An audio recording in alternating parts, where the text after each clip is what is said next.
Good evening, dear participants. Welcome back to lecture number 4 of this 14-day lecture series titled as Literature Across Continents, Across the Ages, Literary Schools and Movements. And today we will be deliberating on Romantic Age. And among us, we have Dr. Sharmistha De Dutta ma'am, who will be the resource person of the day. And on behalf of Team VOYAGE, I would like to take the honor and opportunity of introducing our resource person of the day to our participants. Dr. Sharmistha De is practicing academic and was assistant professor at BC Roy Engineering College, Durgapur, a gold medalist from Vidyasagar University. She received her MPhil from the University of Bardhaman, West Bengal in India, and PhD from IIT Kharagpur, West Bengal. She has been teaching undergraduate and postgraduate students for the last 19 years and has attended and presented papers at various national and international conferences and published scholarly articles in reputed national and international journals, anthologies, and book chapters. Her areas of interest include partition studies, post-colonial theory and literature, cultural studies, and gender studies. On behalf of Team VOYAGE, I would like to take the honor and opportunity of welcoming you, ma'am. Thank you so much for accepting our invitation and willing to speak on this platform and speak to a heterogeneous group ranging from graduation to assistant and associate professors. Thank you so much for your time. Without wasting much time, the platform is all yours, ma'am. Thank you so much. Welcome once again. Thank you so much for that wonderful introduction, Shilpa. Now, without wasting time, as you said, we are already running late, and I'm sorry for that. I couldn't connect to you. Let me just get into the topic right away. We are here to discuss the literature across ages, and we'll discuss different literary schools, and out of that, we will be focusing today on the Romantic age, which is divided into 4 or rather 5 segments, which is this Romantic age spans from 1780 to 1830, and more or less, some say it's 17, sorry, more or less, some say 1775 already to 1825 or 1835. So 5 years this, preceding and following. So that is, we don't take that, we take as according to the, I've taken this span according to what Sanders says in their book, History of English Literature. From there, it is the Romantic age is spanning from 1780 to 1830. And the Romantic age, today's lecture is divided into 5 segments, particularly 5 segments, which is the late poets, the Satanic school of poetry, the Cockney school of poetry, the dark romantics, and transcendentalism. I'll be ending with transcendentalism, which calls attention to the next era, to the breaking down of the next era, which is the modern or the Victorian or the modern, and following the postmodern period. Now, going back to the late poets, first of all, Romanticism, which was it is a leading literary. We have to understand that Romanticism was a leading literary movement in England for more than half a century, and was caused by the great social and economic changes. But this is what we need to understand when we start reading the Romantic, or when we start discussing the Romantic age. Now, the Industrial Revolution had begun in the middle of the 18th century. We have to understand this also, that the context of the beginning of the Romantic period, and then what is the late poets all about, and who are the late poets, what is the late poets all about, and what is the background under which, or what is the context which compelled or which propelled the writers of the Romantic period to write in the pattern or in the fashion that they chose to. Like, for example, worshipping nature. For the late poets, it was worshipping the nature, getting back to the nature, which was, we can of course say from this context of the Romantic period that we, in this, after the, maybe, after facing the pandemic, we are entering again into the Romantic period, where we turn back to the lake poets, where we hold back to the lake poets to reach out to get in touch with nature, more so because of the technological advancement and of the you know of the globalized technology attacks, which has its benefits as well as demerits, both of them. So it's most of us here also in this post-colonial or postmodern era, we tend to look back at the late poets, or we tend to look back even to nature. We try to go back to nature.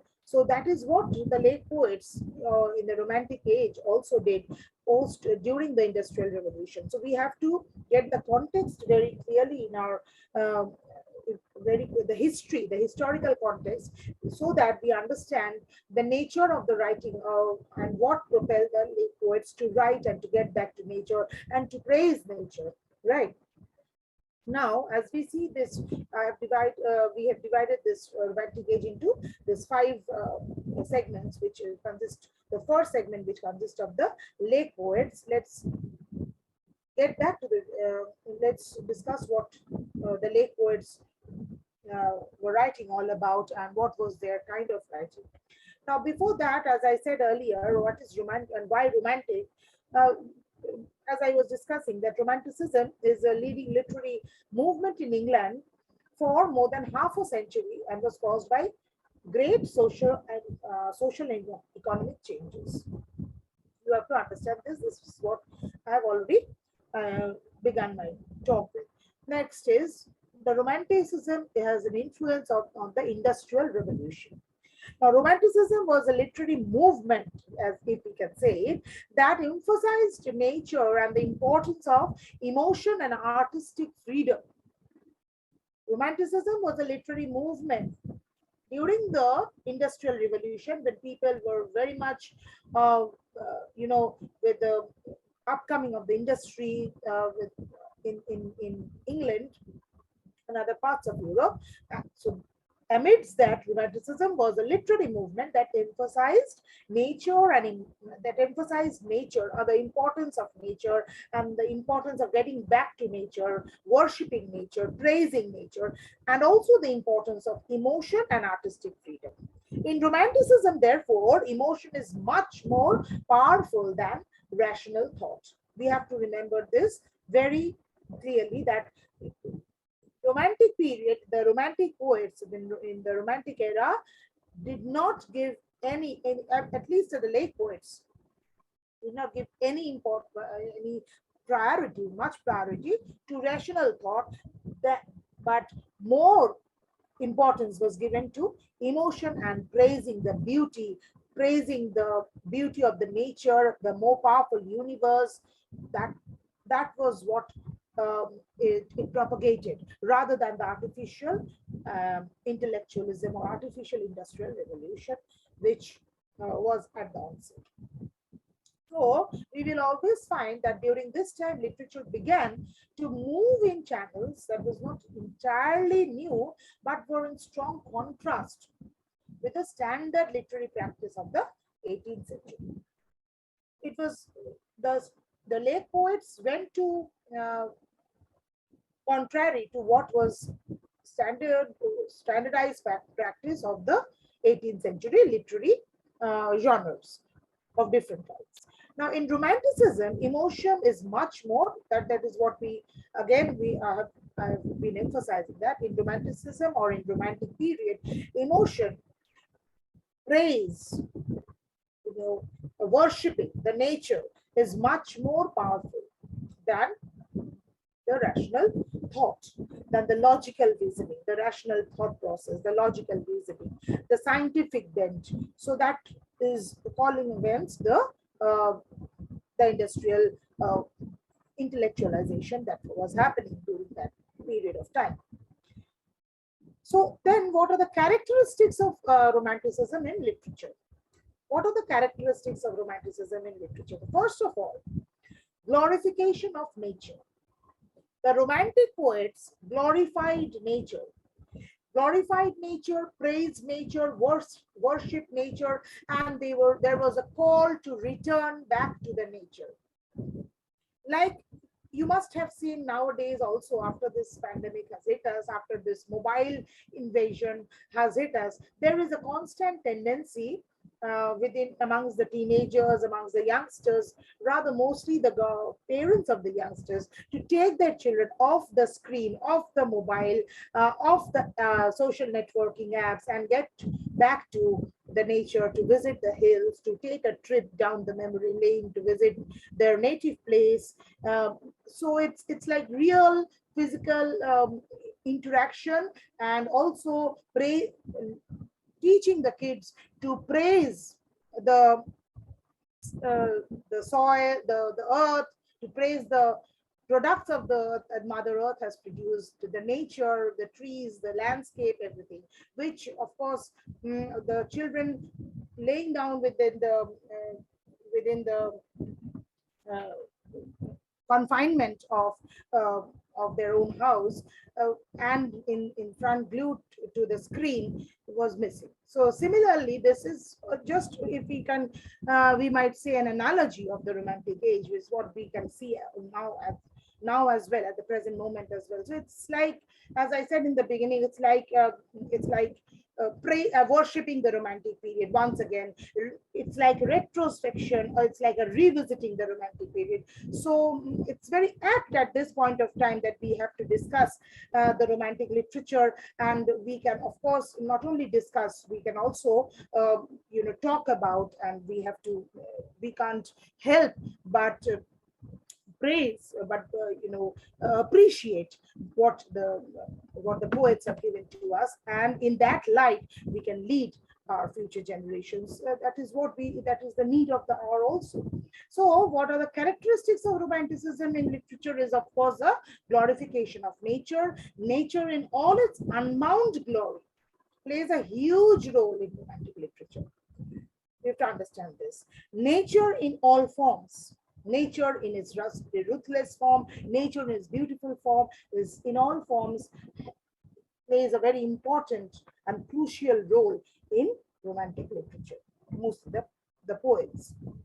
If we see the poems, the late poets, we will be coming in a while, we'll be discussing that. So the late poets, they praise nature. There's now if you, in this context, it might seem it is just nothing like sitting by the lake and praising the earth, praising the nature, but it requires real literary elements to praise the nature, and the verses, it has become immortal. Nature sometimes is seen as the opposite of the rational. Nature sometimes is seen as the opposite of rational, and it also works as a powerful symbol from this era onwards. So it is somewhat, nature is personalized here, nature is symbolized here, to return, there is a call to return back to nature.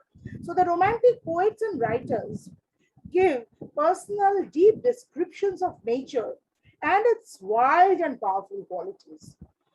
Romantic poets and writers give personal, deep descriptions of nature and its wild and powerful qualities. So it is all about nature and the elements of nature. Even the 5 segments that I told that we will be discussing. So even in the transcendental or in the dark romantics, you will see how the Romanticism is how we are also playing the darker side, the hollow side of nature, and that is also one of the qualities which propelled in the Romantic period. Now, sorry.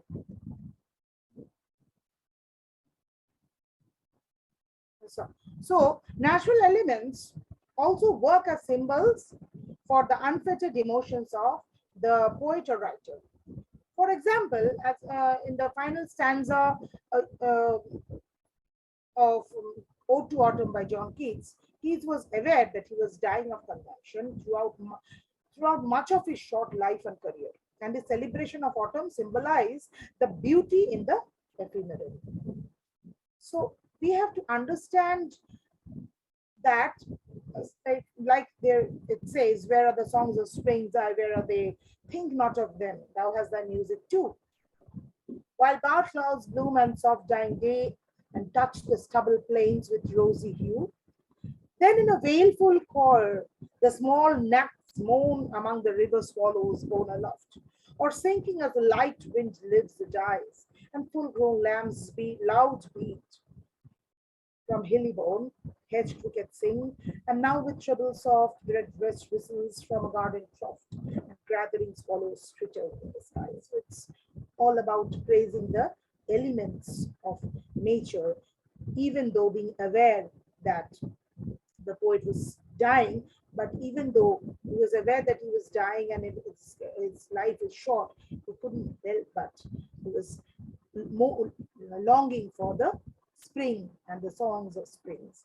For example, the songs of spring symbolized in the songs of the birds and the clouds blooming, the soft day. So these are the elements which has been patronized.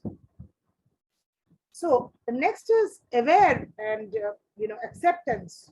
The next characteristic of the Romantic period is the aware and acceptance of emotions. Like I was saying, that Keats is aware of that he was dying and he has accepted. And while accepting, he is praising the nature and longing for the songs of the spring. So here, aware and acceptance of emotions is also a key characteristics of nearly all writing from the Romantic period. Feelings described in all forms, including romantic and filial love, fear, sorrow, loneliness, and more. This focus on emotion offered a counterpoint to the rational. Again, it's always when you focus on emotion, you are going beyond against the rational. You are not falling in the rational. But we tend to do that as well. And it also made the Romantic poetry and prose extremely readable and relatable till now, even after 300 years. So it is, we can relate to that because it is full of emotion, because there is no, because it is over any rational thought. So whenever there is an emotional turmoil, there is an emotional feeling of whether it is feeling of blissful feeling, whether it is feeling of love, feeling of sorrow, feeling of fear, whatever it is, these are all feelings. We have to turn back to the Romantic period, and therefore it is the poetry, the verses, as well as the prose are very much even relatable even today. Now, next is our celebration of artistic creativity and imagination. In contrast to the previous generations, focus on reason, writers of the Romantic movement explored the importance of imagination and creative impulse. Romantic poets and prose writers celebrated the power of imagination and the creative process, as well as the artistic viewpoint. They believed that artists and writers looked at the world differently, and they celebrated that vision in their work. So it is the celebration of artistic freedom and artistic creativity through their imagination and giving full importance to the imagination as well. So in a way, therefore, the Romanticism, the Romantic poets, the Romantic era is a blissful, a pleasant era of pleasant reading, of thoughtfulness, of full of imagination, creativity, which we can turn back to in whichever forms of emotions that we exhibit. And next is also, there's a very important point, is the emphasis on aesthetic beauty. Aestheticism has acquired a very important place among all the Romantic writers, poets and writers in the Romantic period. So what is aesthetic beauty? Is beauty which comes from within. The Romantic literature also explores the theme of aesthetic beauty, not just the nature, but of people as well. This was especially true with descriptions of female beauty. Writers praised women of the Romantic era for their natural loveliness rather than anything artificial or constrained. They were not into very much, uh, they were not, they were all praised for their natural beauty, which was from within, which was a gift of nature. So aesthetics played a very important role and important. It is also one of the important aspect which grabbed the romantic poets and romantic writers. Now, one of the classic example of this aesthetic of praising or having this exhibition of this aesthetic beauty is of this characteristic of is that what we find in Lord Byron's poem, She Walks in Beauty. She walks in beauty like the night of cloudless climes and starry skies, and all that's best of dark and bright, meet her in aspect and her eyes, thus mellowed to that tender light which heaven to God day denies. So she walks in beauty in like the night of cloudless. So there are full of comparisons, similes, which is very, very aesthetically rich and also emotionally strong. So, and then the next characteristic of the romantic poetry, a romantic age, is the themes of solitude. Writers of the Romantic era believed that creative inspiration came from solitary exploration.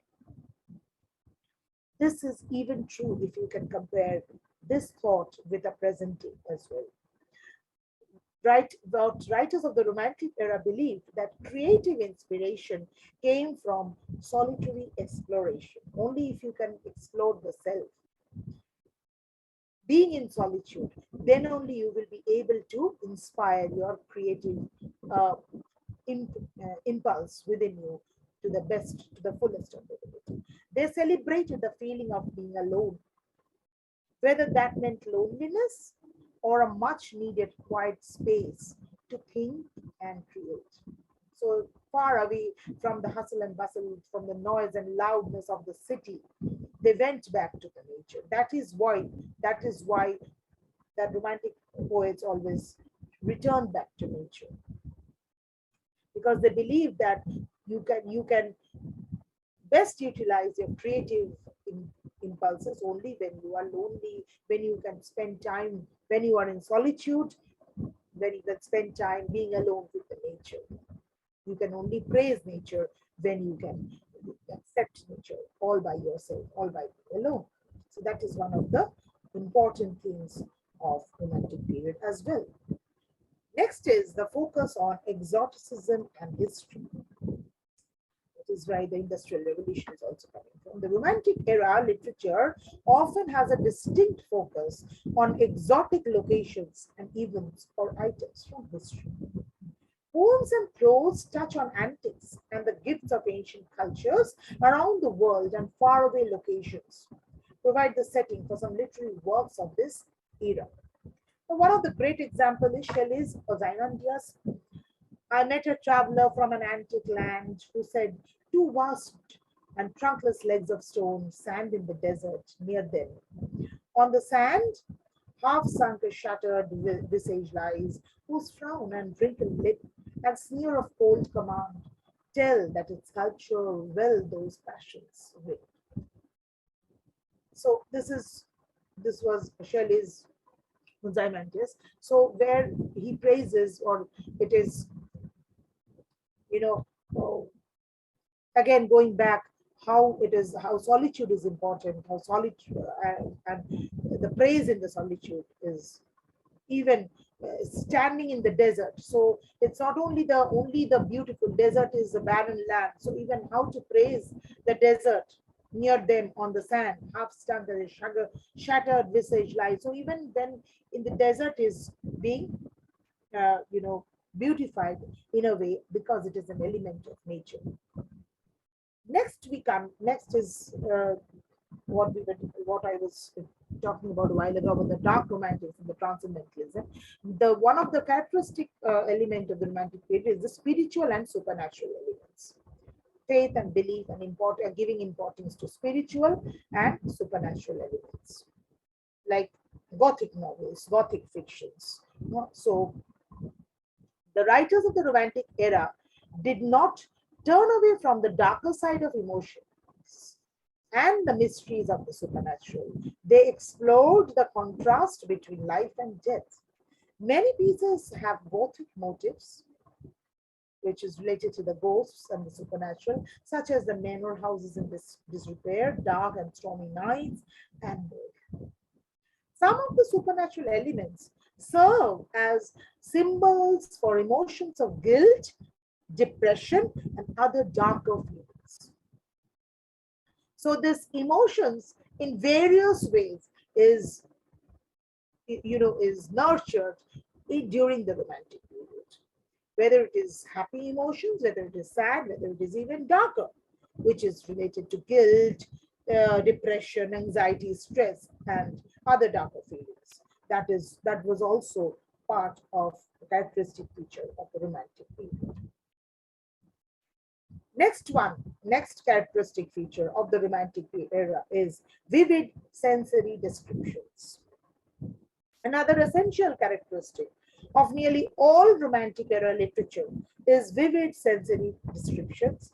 The poems and prose of this period include examples of simile and metaphor, as I was just talking about a while ago, as well as visual imagery and other sensory details.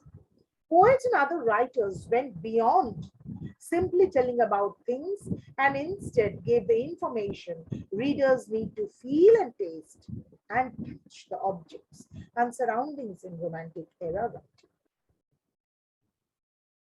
Wordsworth uses vivid descriptions, including similes and metaphors, in his poem, I Wandered Lonely as a Cloud.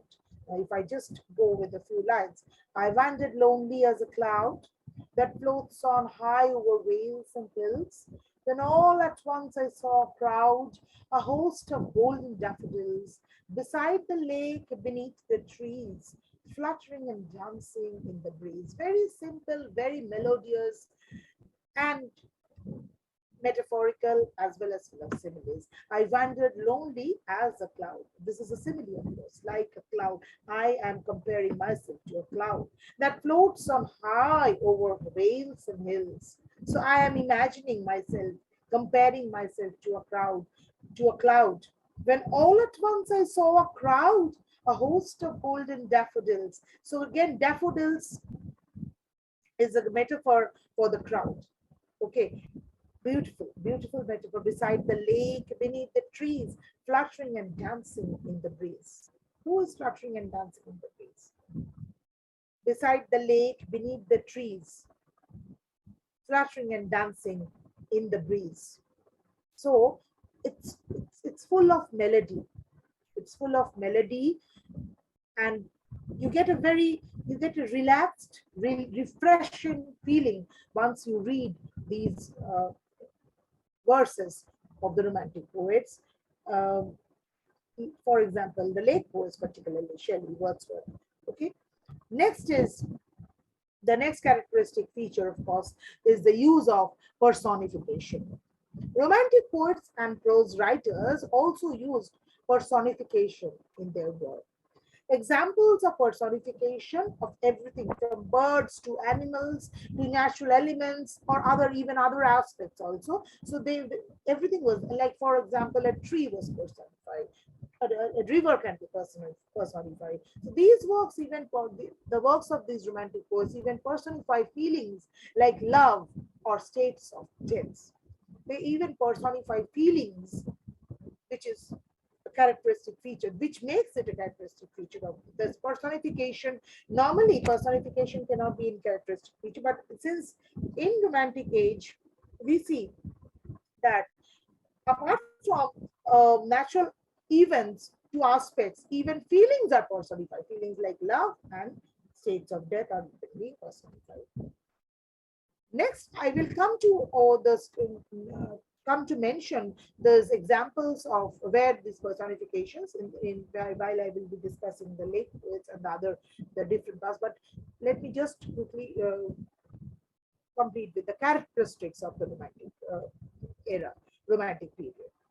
Now, the next characteristics is the focus on self and autobiography. Many works of the romantic era literature are deeply personal. They often explore the self of the writer. Like, I wandered lonely as a cloud. My mind is, see here the poet is trying to exhibit his state of mind. Autobiographical influences in poems and prose are very significant in that period, in the period of romantic literature. One characteristic of this movement was the importance placed on feelings and creativity. And the source of much of this emotional and artistic work was the background and real life surroundings of the writer.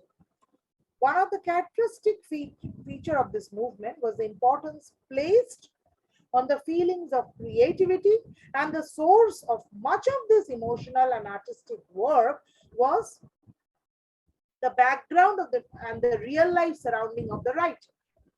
That was the real life surrounding of the writer was the source, of this artistic outburst, of this emotional and artistic outburst. So that is why it is like a reflection of the self, and sometimes it is mostly it was mostly autobiographical. So autobiographical and focus on the self. Even to some extent, we will see that focus on the self goes to the extent of narcissistic point of reaches a narcissistic point in few of the writers in the romantic period. So focus on the self and autobiography is also one of the important features of the romantic period. Now we come to the segments of late poets. Now, after discussing this in general, the characteristic of the romantic era, the romantic period, we next come to the segment of lake poets. Now, who were the lake poets? Lake poets were a group of literary poets who all lived in the Lake District of England. The famous lake poets, as it goes, they were from the Lake District, so they were called the lake poets. And there was also great friendship and bonding between these poets. It's not like they didn't know each other. By lake poets, we usually mean the famous lake poets are William Wordsworth, Samuel Coleridge, Robert Southey. These are particularly the lake poets. Now, the lake poets urged a return to nature. There was this movement was also characterized by the return to nature. The Lake District attracted the poets because industry has not yet invaded this part of the country by that time. Therefore, these poets, they went back to the Lake District. Because of the Industrial Revolution, they were getting the artificial, the hustle and bustle of the city, the industrial pollution was getting into them, and they wanted to return back to the Lake District. And they thought, like now also the people from the metropolis, whenever they get a weekend break, we tend to go back to the lap of nature on the outskirts of the city. So this has been commercialized nowadays also in this. And but at that time it was the romantic era, and it was the focus was not on commercialization but more on appraisal, praising the nature. So these poets, they went back again and again to the lake districts to praise nature, to sit by, to find solitude, to hunt for solitude. And they thought that the industrial revolution, the industrial artificialization has not attacked that lake district yet by then. So they went back to the by the lakeside, and they went back to amidst the nature so that they could write and praise the nature in solitude. In solitude. The lake poets were part of the Romantic movement and are best remembered for verses related to natural imagery. Natural imagery means praising the nature, the imagery of the natural elements of nature. Despite this, they did not follow a single idea or school of thought. Now, though they were part of the same romantic movement, but they did not follow, like Coleridge did not follow Southey, and Coleridge they were friends. So Wordsworth did not follow Coleridge. They did not follow a single idea or school of thought. We come to Wordsworth now. For the famous lake poet William Wordsworth, the best known lake poets, he exemplified the attitude that's now associated with the region and with all those who were inspired by the landscape. When he published the lyrical ballads in 1798 along with his friend Coleridge, Wordsworth's few lines composed few miles above Tintern Bay arouses our admiration, and we feel his love for nature. I wandered lonely as a cloud, London, 1802, Lucy Gray are some of his other poems which Wordsworth wrote, notable ones which Wordsworth wrote, and which are like evergreen, and it's immortal. So the themes which Wordsworth uses or engages are the themes of nature, memory, and spirituality. These three are tied together as the speaker himself moves through a beautiful landscape. He takes pleasure in the sight of the daffodils, like I wandered lonely as a cloud. We see that he takes pleasure in the sight of the daffodils and relieves his spirit in the nature. At the same time, Wordsworth explores the theme of memory, as he does in other works such as Tintern Abbey. So he explores the theme of memory in Tintern Abbey, while he says that he returns to the abbey. How he explores the theme of memory? By saying that he returns to the abbey and then he praises, and then he says that how the abbey was when he visited as a child, and then again he comes back. So he revisits the place, and then he writes from his memory. Okay.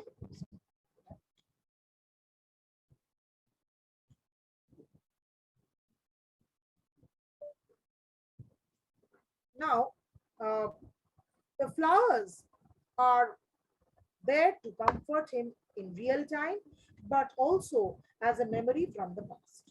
The flowers are there to comfort him in that this is part of Tintern Abbey. So the flowers in the Tintern Abbey are there to comfort him in real at the present, that present time, but also as a memory from the past.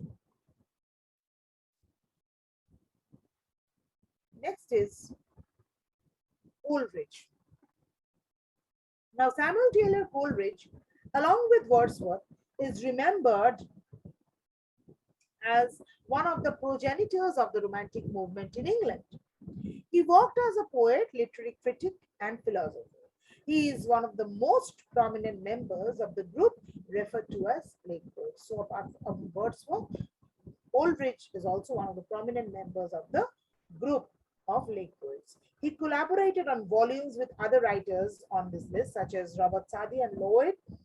His work was often darker than Wordsworth's. He used elements of supernatural, imagination, and naturalism. So in Coleridge's work, we find elements of supernatural imagination as well as naturalism. Now, if we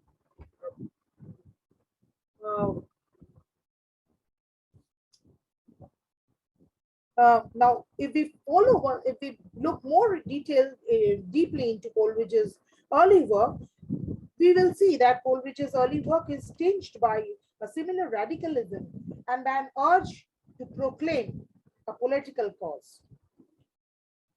Okay, but when Coleridge viewed his own disaffection more as the end of a Wordsworthian educative process under the tutelage of true and natural liberty than as apostasy. So, Coleridge had met Wordsworth at some point between August and late September 1795, when the former's political commitment was at its height and his denunciation of monarchy and aristocracy was at its most fiery. For the next 10 years, the opinions of both Coleridge and Wordsworth, worked cooperatively, coinciding initially in a revolutionary enthusiasm for change of society and literature, and later in compensatingly ready response to a nature charged with the glory and power of God. Now, whereas Coleridge helped Wordsworth to articulate his ideas, to examine their implications, and to explore unfamiliar intellectual territory, Wordsworth seems to have exhilarated Coleridge. In the period of the closest association, from the midsummer of 1797 to the end of 1798, Coleridge composed most of his best work, including the conversation poems and Frost at Midnight, and his two great visionary poems, The Rime of the Ancient Mariner and Kubla Khan. Kubla Khan is The Rime of the Ancient Mariner and Kubla Khan. Kubla Khan is one of the very sensuous poems where imaginary elements are at extremely, excruciatingly, uh, brilliantly at work by the author, by the poet, Coleridge. The much bruited, though close collaboration of the two poets on joint projects was, however, never properly realized. Coleridge's conversation poems show a distinct movement away from public declamatory style of the sonnets to a new intimacy from the Miltonic mode. So he was more inspired by the Miltonic mode.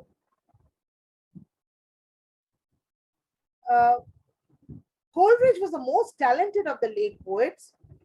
Now, the Rime of the Ancient, as I just said, the Rime of the Ancient Mariner, Kubla Khan, Christabel, Dejection and Ode, Fears in Solitude, Frost at Midnight, Human Life. These are some of his best works of Coleridge, and he was the most talented of the late poets, though his best piece, Christabel and Kubla Khan, were left unfinished. Kubla Khan is the finest example of pure poetry removed from any intellectual content. Being essential to the nature of a dream, it enchants by the loveliness of its color, artistic beauty, and sweet harmony. Coleridge composed this poem, Kubla Khan, in a state of semi-conscious trance, either in the autumn of 1797 or the spring of 1798, and published this poem in 1860. The whole poem is pervaded by an atmosphere of dream and remains in the form of a vision. The vision embodied in Kubla Khan was inspired by the perusal of the travel book, Purchase His Pilgrimage. Coleridge had taken a dose of dopium as an anodyne, and his eyes closed upon the line in the book, At Xanadu did Kubla Khan build a pleasure palace. But this opened his creative vision, and the poem of about 200 lines was composed in the state of trance or in the state of waking dream. On being fully awake, he wrote the poem down. The theme of the poem is unimportant. The theme of the poem is unimportant though, but the beauty which is exhibited in the lines and in the imagery created within the state of trance, and when after he jotted down the poem, that is what made Kubla Khan a masterpiece in itself. Now, Robert Southey is the next late poet who is remembered today for his lyrical verse, sonnets, odes, and ballads that dealt with topics like social injustice and the supernatural.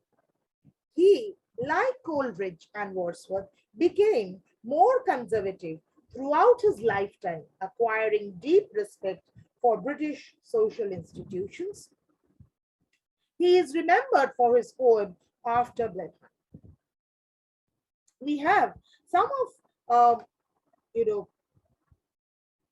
Southey's some of other poems like The Book of the Church and Sir Thomas More are similarly directed to the relationship between history and the present, between the precedent and the development. But both books lack Coleridge's political intelligence, originality, and integrity. To many of his younger and radical contemporaries, Southey appears, or rather appeared, to have sold out the establishment in his contributions to the Tory Quarterly Review from 1809 in his acceptance of the post of Poet Laureate in 1830. Now, Southey's radical phase was as short-lived as those of Wordsworth and Coleridge, blossoming in the 1790s with his pre-revolutionary poem Joan of Arc and with his plays The Fall of Robespierre and White Tailor, the latter published in 1817, much to his chagrin and embarrassment when he had espoused quite different political causes. Southey nowhere reveals a talent parallel to that of the two friends with whom his name was originally linked under the pejorative description of a lake poet. Okay, despite the success of his ballad poems, The Battle of Blenheim, in Chap Rock, Southey's poetry and particularly his ambitious long poems, such as his Oriental verse epic, is beset with narrative dullness. So when what was once perceived as radical plainness and frankness of style now suggests merely a flatness of expression which can approach the Bengal.